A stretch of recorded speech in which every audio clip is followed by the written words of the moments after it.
you awaken to what you don't want and you want to move over here to what you do want, but yet you're still magnetizing the contrast. And we have to deconstruct the limiting beliefs. We have to heal the traumas. And then all of a sudden you start to move over here because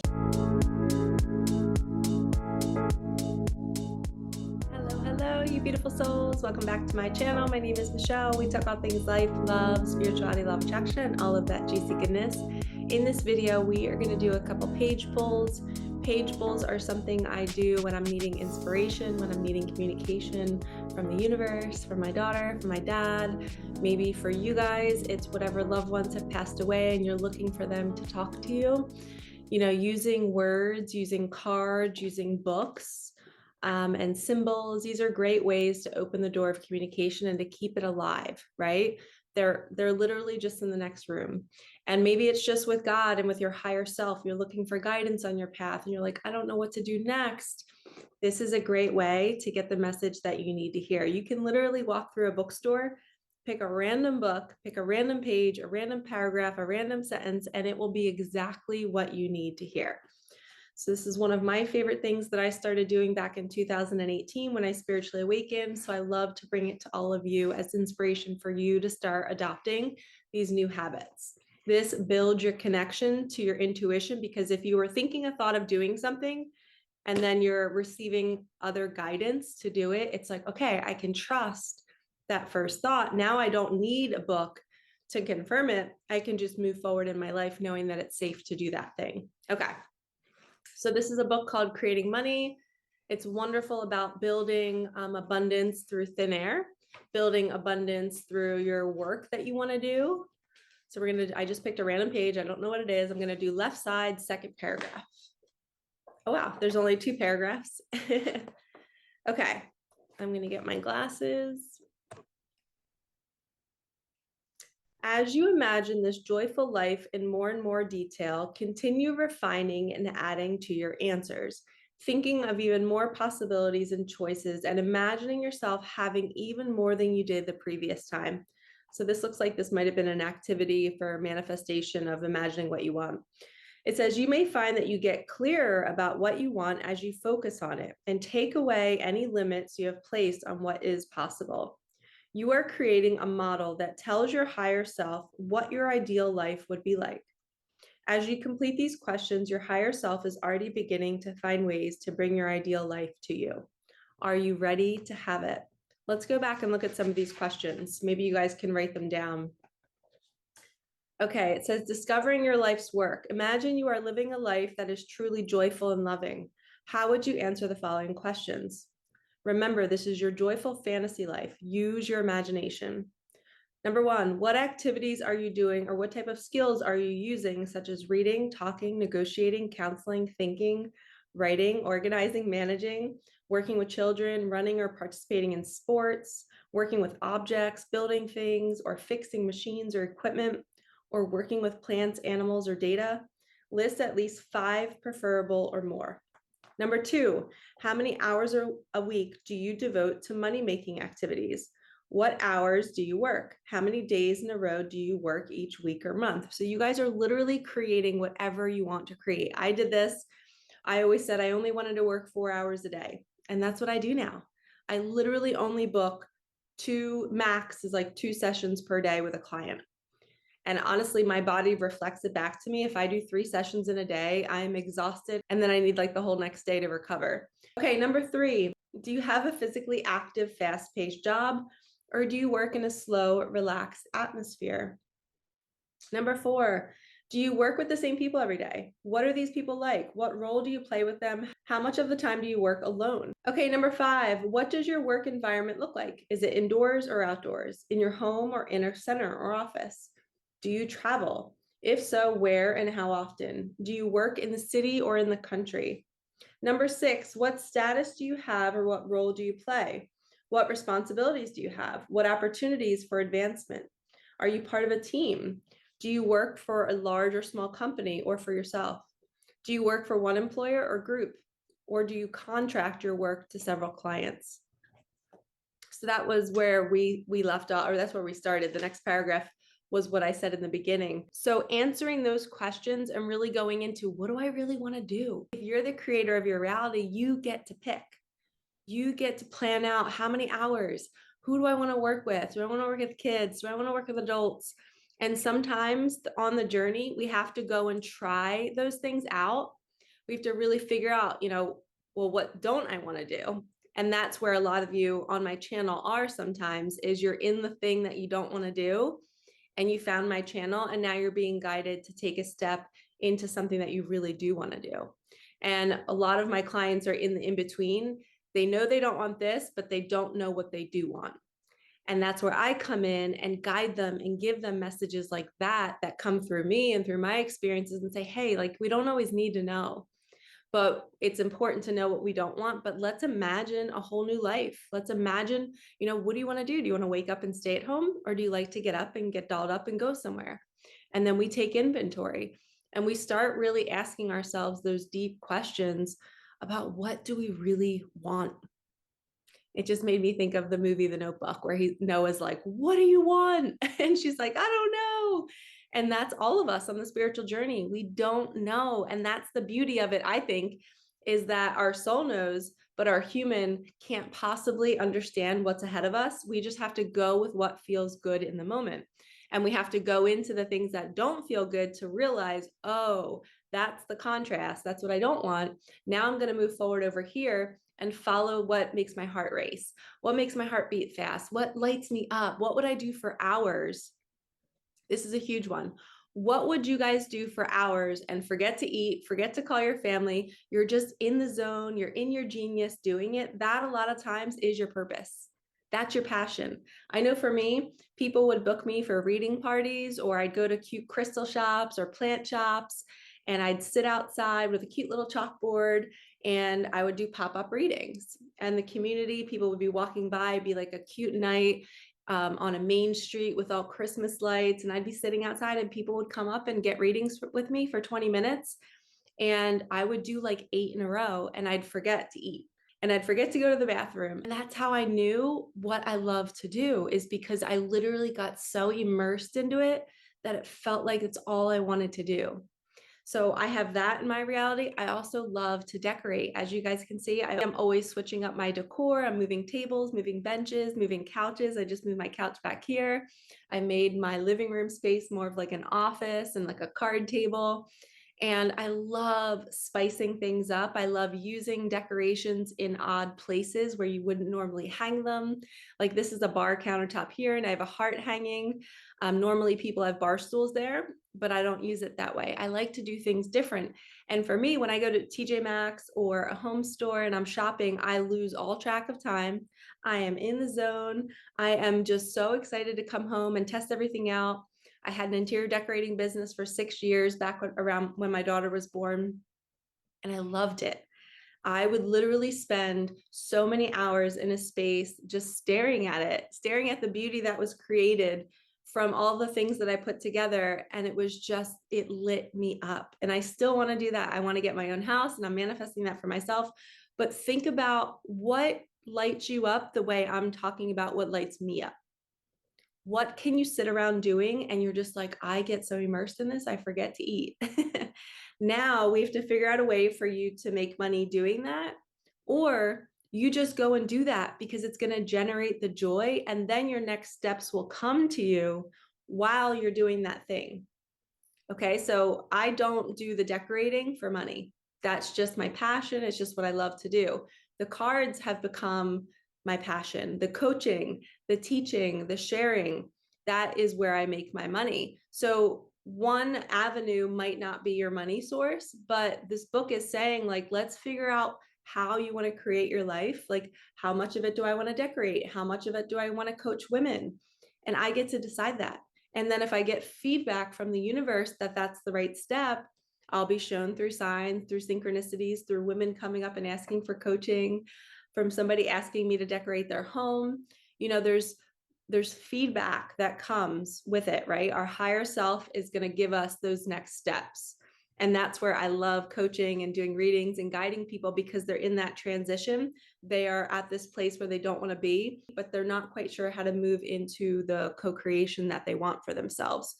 But it's an art, it's a dance. You have to kind of put it out there first, start doing the things that light you up, and then that opens up your energy field. And all of a sudden, because you're in joy more, you start attracting other things that maybe your soul has planned for you that you didn't even know. I had no idea that I would have a YouTube channel and I'd be coaching women for a living.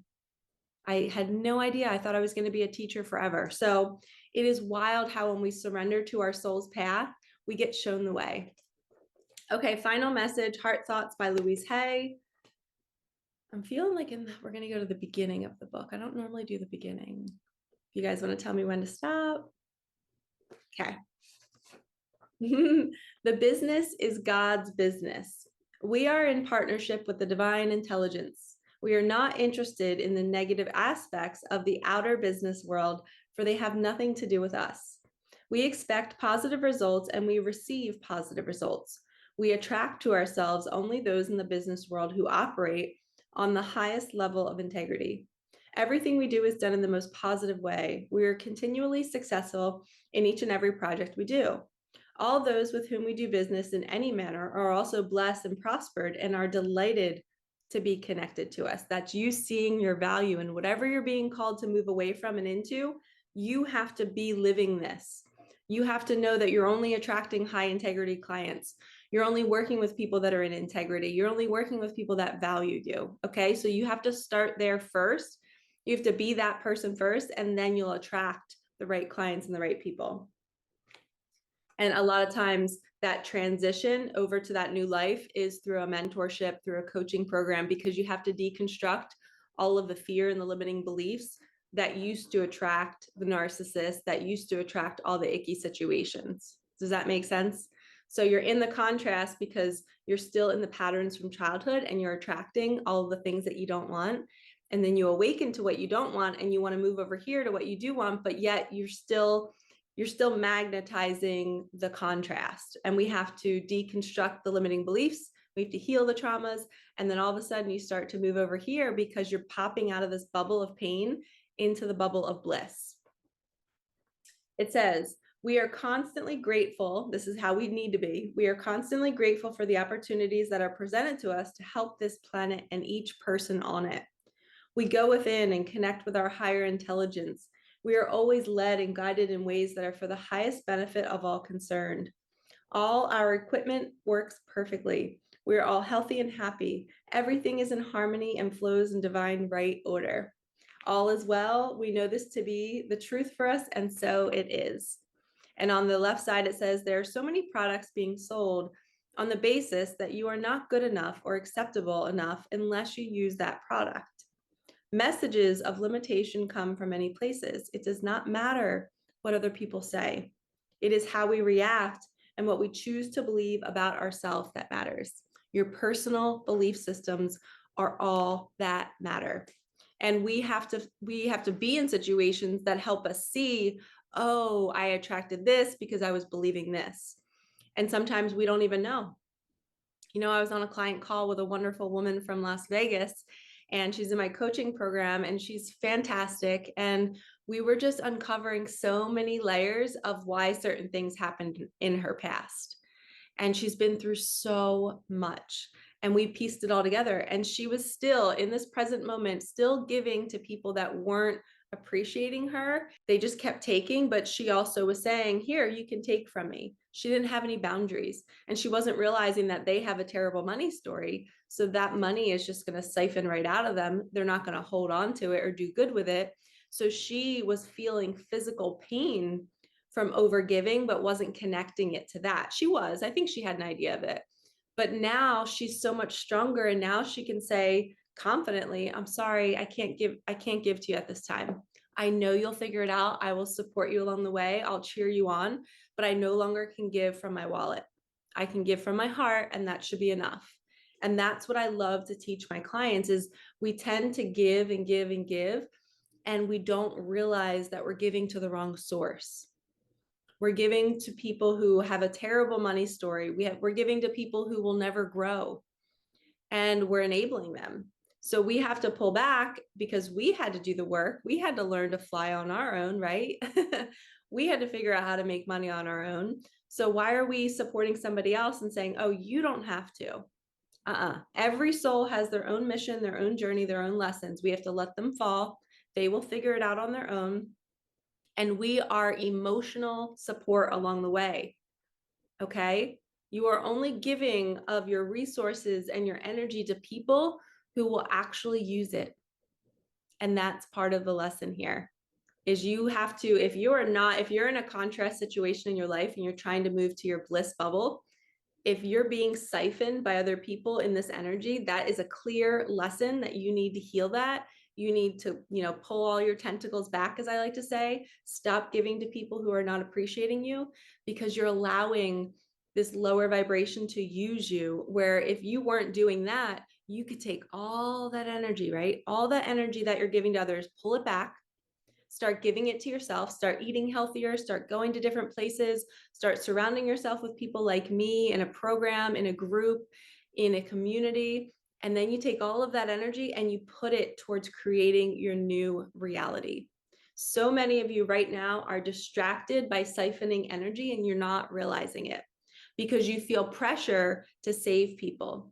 We are not in charge of saving anybody. We are in charge of saving ourselves.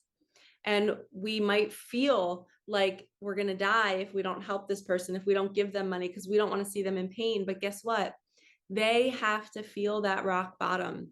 They have to learn on their own. They're this beautiful caterpillar that they have no idea that they could be a butterfly. And you're keeping them as a caterpillar every time you're giving to them.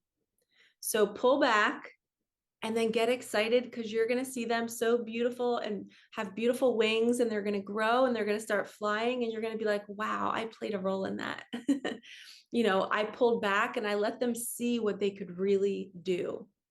Okay, I don't know how I got on this tangent. But learning to work with the right people, that's how I got on it. We were talking about business. God is your business.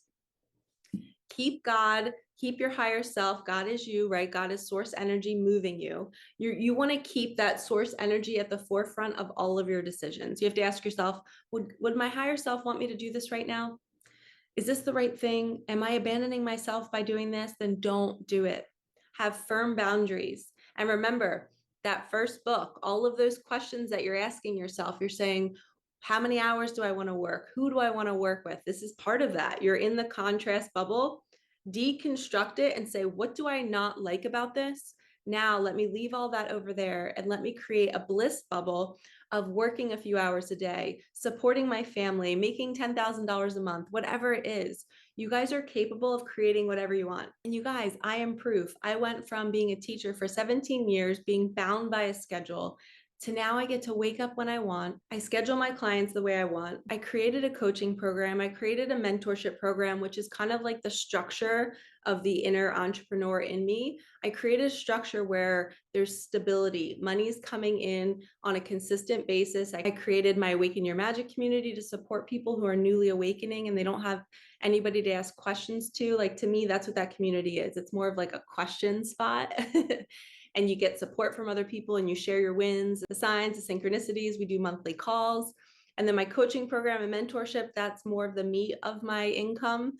But we have to really decide, what do we want? And those two structures are really, all three of them are what I wanted. I wanted to work with women on a daily basis. I wanted to mentor them the way I was mentored. And I want enough money to be able to live my life the way I want to live my life. And I'm still growing and evolving and still learning how to do it. It's still really hard, but it's possible to go from the contrast, my teaching job, to teaching in a new way, to being a spiritual teacher on YouTube, to coaching women, to guiding them. So if I can do it, you could do it. And you will get feedback. I would get feedback. People would sign up. The money would come in. The donations would come in for my channel. If you guys feel called, donate. Because every time you're receiving a lesson and you're giving back to the person who's teaching you, you are putting out an energy of giving and receiving. The more we give, the more we get back. And we're not giving to get, but giving is the antidote to emptiness. When you feel empty in your life, when you feel like you don't have anything, you give. Because when you give love, when you give a compliment, when you hold the door for somebody, it's proof of having. That's proof that you do have something inside of you. You just weren't using it. And when you actually give, whether it's money, whether it's love, you're telling the universe, I have enough to give. And that's when the universe gives you more. So I've learned through my entrepreneurial journey that when I was giving to my clients, even if they weren't paying for it, if I was giving them a free membership, if I was giving them a free reading, I would see that I would get in return more clients for doing that. And it's not consistently giving away my time and energy to where it's abandoning me. You pick and choose it, right? Because you know your value, you know your worth. And that's what Louise Hay was saying, was that God is in your business. You want to be only attracting people that value you and your time.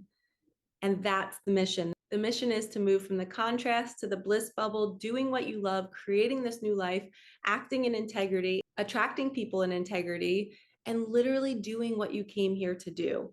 And that is following the joy in your heart. And you might not even know what it looks like, and that's okay. And that's why it's fun to work with somebody like me, because I can help you uncover it. And then I get to witness you in your growth, and I get to celebrate you, and other women can celebrate you. And we're like, oh my gosh, look what you're doing. We didn't know that you could do this. It's so beautiful. Okay, so if you need help, the links are in the comments and in the description. I am sending you so much love. Like, comment, subscribe, hit that bell, and I will see you in the next one. Thank you for supporting me and my channel. All right, peace out.